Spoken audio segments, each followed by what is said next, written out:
You touch a wall. Feels solid, push harder, still solid. Slam your fist into it. Pain shoots through your hand. That wall is not moving, but here's the problem.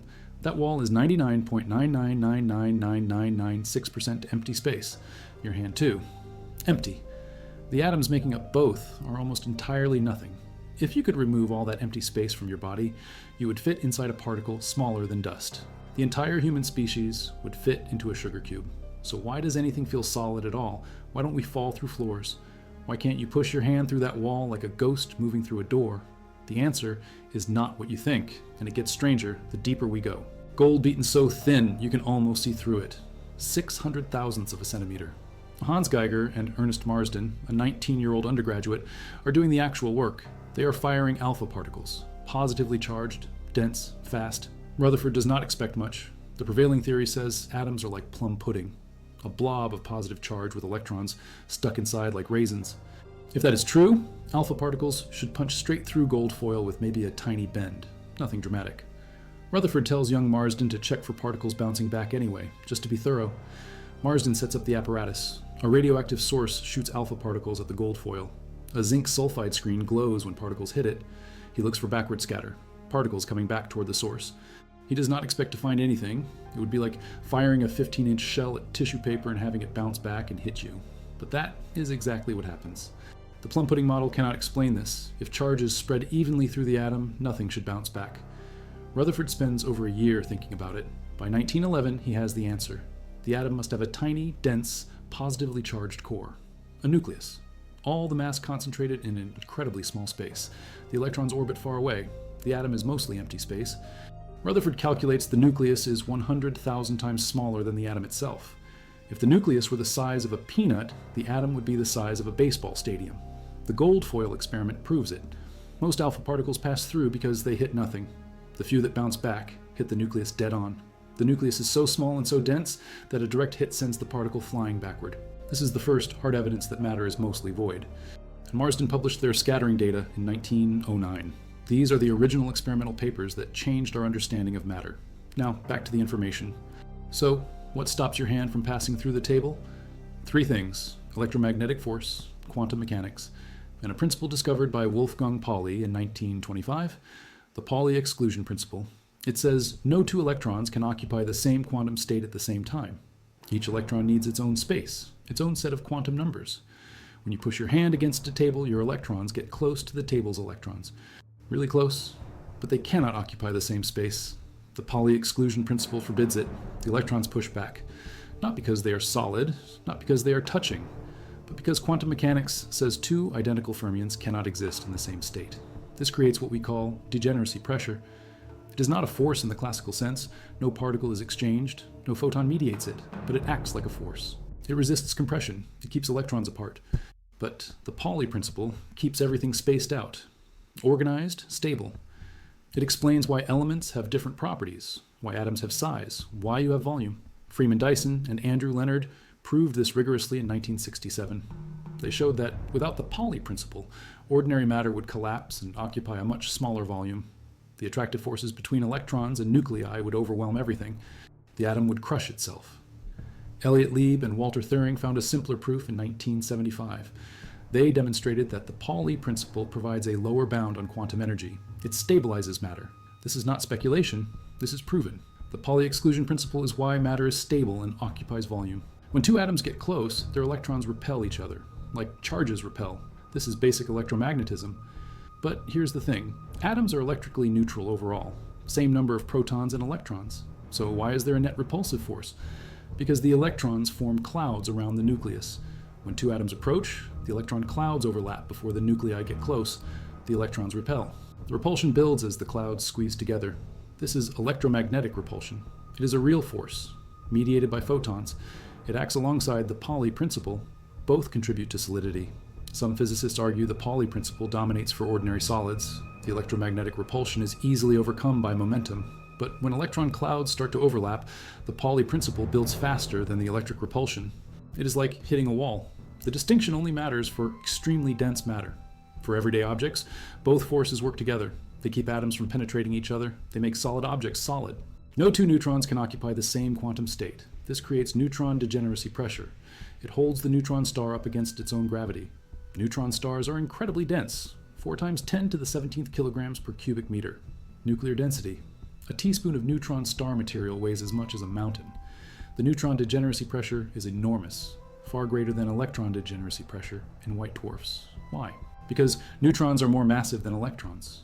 The de Broglie wavelength is inversely proportional to mass. Heavier particles have shorter wavelengths.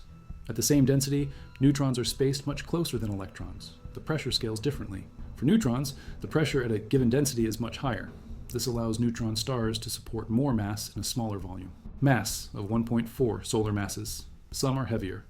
The most massive neutron star detected so far is PSR-J 0952-0607, mass of 2.35 plus or minus 0.17 solar masses.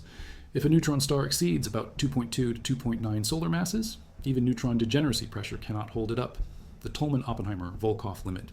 Above this mass, the neutron star collapses into a black hole. The Pauli exclusion principle has limits. At extreme densities, general relativity takes over. Pressure itself becomes a source of gravity. It strengthens the gravitational pull instead of resisting it. This is the general relativistic instability. It defines the maximum mass of a neutron star. Without the Pauli principle, neutron stars would not exist. White dwarfs would collapse. Ordinary matter would compress into black holes. The principle is fundamental. It shapes the structure of the universe. It is why you cannot fall through the floor. It is why dead stars do not all become black holes. It is why matter has form. It is filled with fields, quantum fields. They permeate all of space. Electromagnetic field, electron field, quark field. These fields are always there, even in vacuum, and they are always vibrating, always fluctuating. These fluctuations are called vacuum fluctuations, or zero-point energy. The fields never stop moving, even at absolute zero, even when there are no particles. The vacuum is not a void. It is a seething foam of energy. Virtual particles pop in and out of existence. Electron-positron pairs, photons. They exist for a fraction of a second, then they annihilate. This happens constantly, everywhere. The vacuum is alive with activity. This is not speculation, it is measurable. His colleague, Theo Overbeck, asks him to investigate van der Waals forces. The theory at the time does not match experiments on colloids. Casimir works with Dirk Polder. They discover that the interaction between two neutral molecules must account for the finite speed of light. This is the Casimir-Polder force. Casimir then asks himself a strange question. What happens if you put two mirrors facing each other in a vacuum? Not molecules. Mirrors. Flat conducting plates. He calculates the answer. The mirrors should attract each other. Why? Because the vacuum between the plates contains fewer quantum vibrations than the vacuum outside. The plates restrict which wavelengths can fit between them. Only vibrations that fit a whole number of times in the gap are allowed, like a guitar string. The wavelength must fit the length. This means there are fewer allowed modes between the plates than outside. The vacuum energy between the plates is lower. The vacuum outside pushes the plates together. This is the Casimir effect. That is the weight of 0.13 grams. Tiny, but measurable. For smaller plates or larger distances, the force drops off dramatically. Plates with area 1 square centimeter separated by 1 millimeter would feel a force equivalent to 10 to the minus 17 grams. Almost nothing. But the effect is real. Casimir publishes his prediction in 1948. For decades, it is a theoretical curiosity. Hard to measure. Hard to prove. Then, in 1958, Marcus Sparnay at Philips attempts to measure it. He uses a spring balance, 2 metallic mirrors, aluminum, chromium, or steel. He keeps them parallel, prevents electrostatic forces by touching the plates together before each measurement. His results do not contradict Casimir's theory, but the experimental errors are large, not definitive. Steve Lamoureux at Los Alamos National Laboratory measures the Casimir force with high precision. He does not use parallel plates, too hard to keep them perfectly aligned. Instead, he uses a spherical lens and a flat plate. The geometry is easier to control. He monitors the force by tracking laser beam deflection. The plates attract. The force matches Casimir's prediction to within 5%. This is the first definitive experimental proof. The Casimir effect is real. Empty space is not empty. It contains energy. Vacuum fluctuations exist. They produce measurable forces. In 2001, a group at the University of Padua measures the Casimir force between parallel plates using microresonators. Giacomo Bresci, Gianni Carugno, Roberto Onofrio, and Giuseppe Ruoso. They succeed where others struggled. The force agrees with theory. In 2013, scientists from Hong Kong University of Science and Technology, University of Florida, Harvard, MIT, and Oak Ridge National Laboratory demonstrate a compact integrated silicon chip that measures the Casimir force. The chip is defined by electron beam lithography. No extra alignment needed. The technology advances, the measurements get more precise. The Casimir effect is now a well-established phenomenon.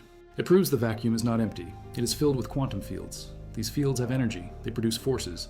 This is a problem. If the vacuum has infinite energy, it should curve space-time infinitely. The universe should collapse into a point, but it does not. So physicists use a trick. They assume space-time is not a continuum below a certain scale, the Planck length.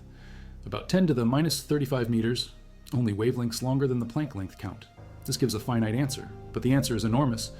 About 10 to the 96 kilograms per cubic meter. This is called the vacuum energy density. It is huge, way bigger than the density of matter. It should dominate the universe. It should cause space-time to curl up on itself. But observations say the vacuum energy is much smaller, about 10 to the minus 9 joules per cubic meter, or 6 times 10 to the minus 10 joules per cubic meter if you use cosmological measurements. This is the cosmological constant problem, also called the vacuum catastrophe. The calculated vacuum energy is 10 to the 120 times larger than the observed value. This is the biggest unsolved problem in physics. We do not know why the numbers do not match. We do not know what the vacuum energy really is. It is the best way to support our work. Also, comment from which city you are hearing this from. This script is researched and factual, using sources from the Proceedings of the Royal Netherlands Academy, where Casimir published his prediction in 1948, and from Physical Review Letters, where Lamoureux published his 1997 measurements. These are peer-reviewed experimental confirmations published in April 2024 in Quantum Zeitgeist, reviewing the latest understanding of quantum field theory and vacuum fluctuations. Now back to the information. Quantum physics allows negative energies under certain conditions, at least in a limited range of space and time. This is governed by the quantum null energy condition, proven in 2017. The Q&Eck links relativity theory and quantum physics. It says energy smaller than zero is permitted, but only in a certain range, only for a certain time. How much energy can be borrowed from the vacuum? It depends on quantum entanglement. Entanglement entropy measures how strongly a system is governed by quantum physics. If quantum entanglement plays a crucial role at some point in space, like near the edge of a black hole, a negative energy flow can occur. Negative energies become possible in that region. Daniel Grumeler at Vienna University of Technology has generalized these calculations. Previous work assumed quantum theories that follow special relativity symmetries. But Grumeler showed this connection between negative energy and quantum entanglement is much more general. It is valid for very different quantum theories, regardless of symmetries. The energy conditions that prohibit extracting infinite amounts of energy from a vacuum are fundamental properties of our universe. The vacuum can lend energy for a brief time, but it must be paid back. You cannot outwit physics. The vacuum is like a bank account that can go negative temporarily, but you cannot withdraw infinite funds. The universe keeps strict books. This understanding comes from research published in September 2025 by Science Daily, reporting on work by Grumeler and his team at Vienna University of Technology. The findings show that vacuum energy is constrained by fundamental quantum limits. You cannot extract unlimited energy. The universe does not allow it. These fields are always fluctuating, always vibrating. They contain energy. When you touch a wall, you're not feeling the atoms. You're feeling the electromagnetic force of your electrons pushing against the wall's electrons. And you're feeling the Pauli exclusion principle, refusing to let your electrons and the wall's electrons occupy the same quantum states. You're hovering ever so slightly above the chair you're sitting on. On a very technical level, you are not touching anything. You are feeling forces between clouds of probability, between electron wave functions, between quantum fields. When you see an electron, you are seeing a piece of the electron field vibrating in a specific way. The same is true for all particles. Photons are ripples in the electromagnetic field. Quarks are ripples in the quark field. The universe is not made of particles moving through empty space. The universe is made of fields. Particles are what we call localized excitations in those fields. This is quantum field theory. It is the most accurate description of nature we have. It has been tested to incredible precision. The electron's magnetic moment, for example, has been calculated using quantum field theory and measured experimentally. The agreement is to 11 decimal places. Quantum field theory works, and it says everything is fields. Even the vacuum is full of fields, always vibrating, always fluctuating. So when you push your hand against a wall, you're pushing one set of field excitations against another set of field excitations. The electromagnetic field mediates the repulsion. The electron field provides the matter. The Pauli exclusion principle prevents overlap. All of this happens in a space filled with vacuum fluctuations, virtual particles popping in and out of existence, quantum fields vibrating at every point. The wall is mostly empty, but the emptiness is full of activity. full of energy, full of forces. It is not nothing. It is something strange, something powerful, something that keeps the universe from collapsing, something that keeps you from falling through the floor. Your mass would stay the same, but your volume would collapse. You would be incredibly dense, denser than a neutron star. But you cannot compress the empty space. The Pauli exclusion principle forbids it. Electromagnetic repulsion forbids it. The quantum fields filling that space forbid it. The emptiness is not optional. It is structural. It is fundamental. Without it, matter would not exist. Without it, atoms would collapse. Without it, chemistry would be impossible. Life would be impossible. The universe would be a sea of black holes. Still quantum fields, still vacuum fluctuations. The Pauli exclusion principle still applies. Neutrons cannot overlap. They maintain their quantum states. This creates pressure, enormous pressure. But if you add more mass, the pressure is not enough. Above about 2.9 solar masses, the neutron star collapses. The Pauli principle cannot hold it up anymore. Gravity wins. The star becomes a black hole. Even quantum mechanics has limits. At extreme densities, general relativity takes over. Space-time itself curves so much that nothing can resist. The matter collapses into a singularity, a point of infinite density, or so the math says. We do not really know what happens inside a black hole. The equations break down. Quantum gravity might change the picture, but we do not have a theory of quantum gravity yet. It is one of the great unsolved problems in physics. But even without knowing what happens at the singularity, we know this. Matter is mostly empty space. Atoms are mostly empty space. The empty space is filled with quantum fields. The fields produce forces. The forces keep matter stable. The Pauli exclusion principle prevents collapse. Electromagnetic repulsion prevents penetration. Vacuum fluctuations fill the void, and all of this is measurable, provable. Real? This is not philosophy. This is physics. Documented, tested, confirmed. The universe is stranger than common sense suggests. But it is not mysterious. It is knowable. We have measured it, we have calculated it, we have proven it. Proven by Pauli in 1925, and rigorously demonstrated by Dyson, Lenard, Lieb, and Thuring. The vacuum contains quantum fields that fluctuate constantly, proven by the Casimir effect measured by Lamoureux in 1997, and refined by multiple teams since. Neutron stars are held up by neutron degeneracy pressure until they exceed the Tolman-Oppenheimer-Volkoff limit. Observed in neutron star masses measured across the universe, the vacuum energy density is about 6 times 10 to the minus 10 joules per cubic meter based on cosmological measurements, published in multiple cosmology papers. The calculated vacuum energy from quantum field theory is about 10 to the 113 joules per cubic meter. This discrepancy is the cosmological constant problem, still unsolved. Measurements, not guesses. The universe is mostly empty space, but the emptiness is not empty. It is full of forces, fields, and quantum activity. It is full of rules that prevent collapse, rules that create structure, rules that allow atoms to exist, rules that allow you to exist.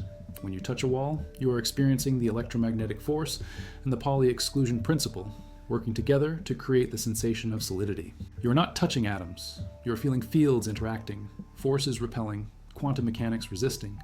All of this happens in the space between nuclei and electrons.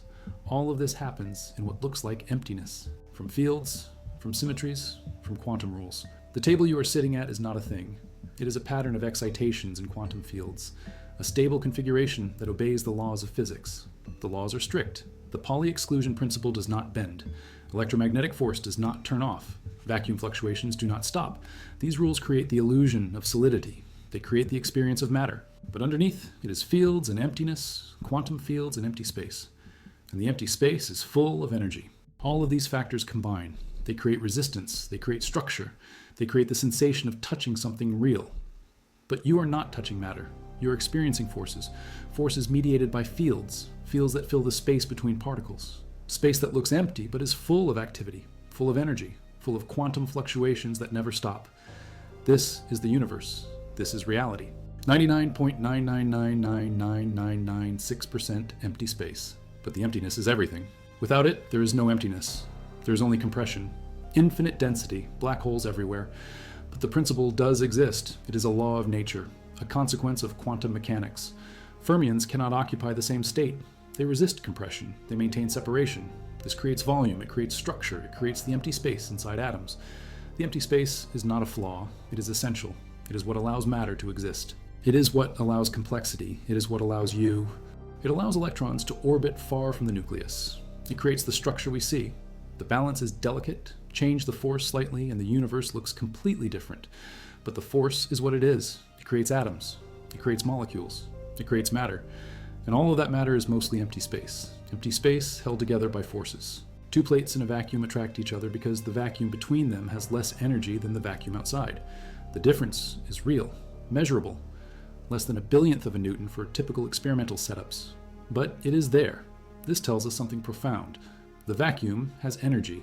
The energy can be different in different places. You can change the vacuum by changing the boundaries. Put in plates, the vacuum energy changes. Move the plates, the energy changes. The vacuum is not a fixed background. It is dynamic. It responds to matter. It responds to fields. It is part of the system, not separate from it. The vacuum is not nothing. It is something that can be manipulated, something that can be measured, something that exerts forces.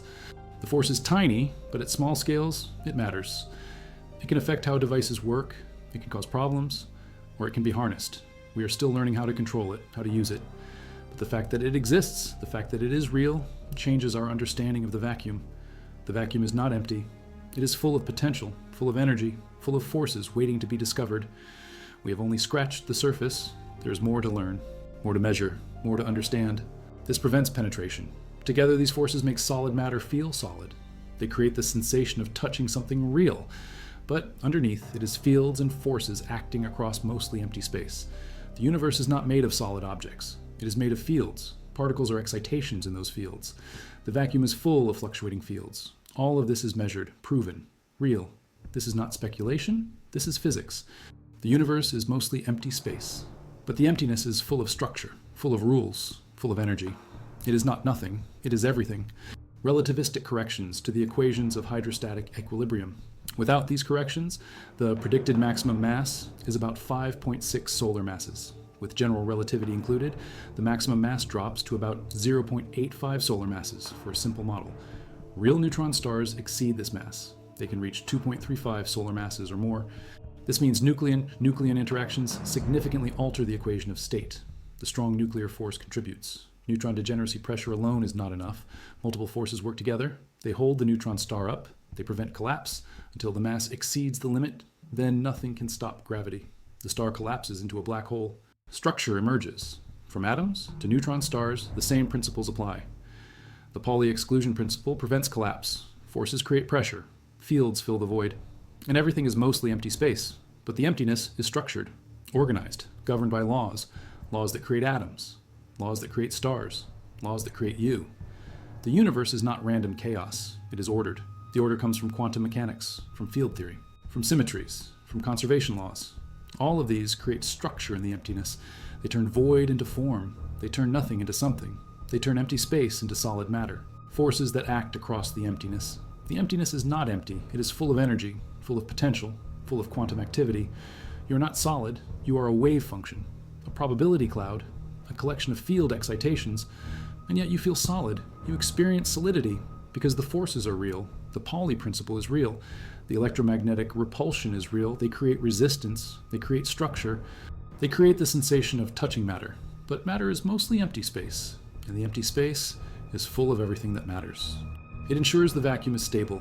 Even though the vacuum can temporarily have negative energy, it cannot be exploited for unlimited power.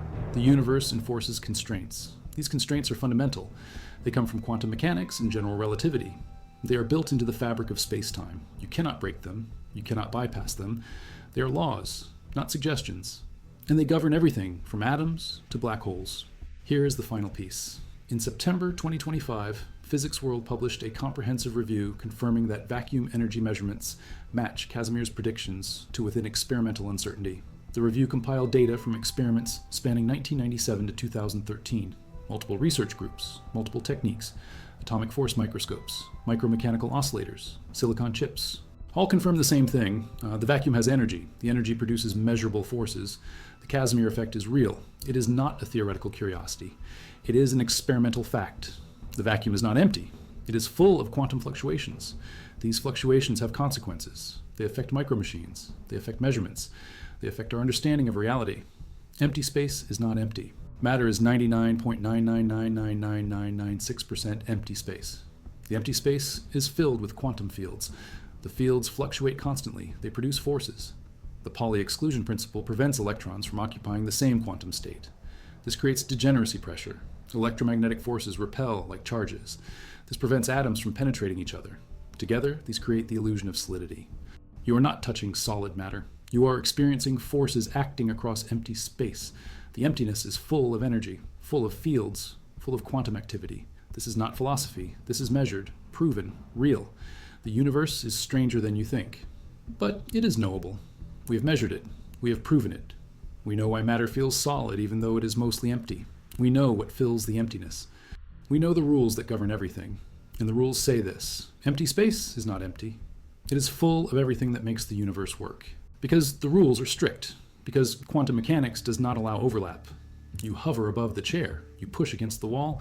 You feel resistance. But underneath it is fields and emptiness. Quantum fields and empty space. And the empty space is full of energy, full of structure, full of the laws that create reality. This is the universe. This is you. Mostly empty space. But the emptiness is everything.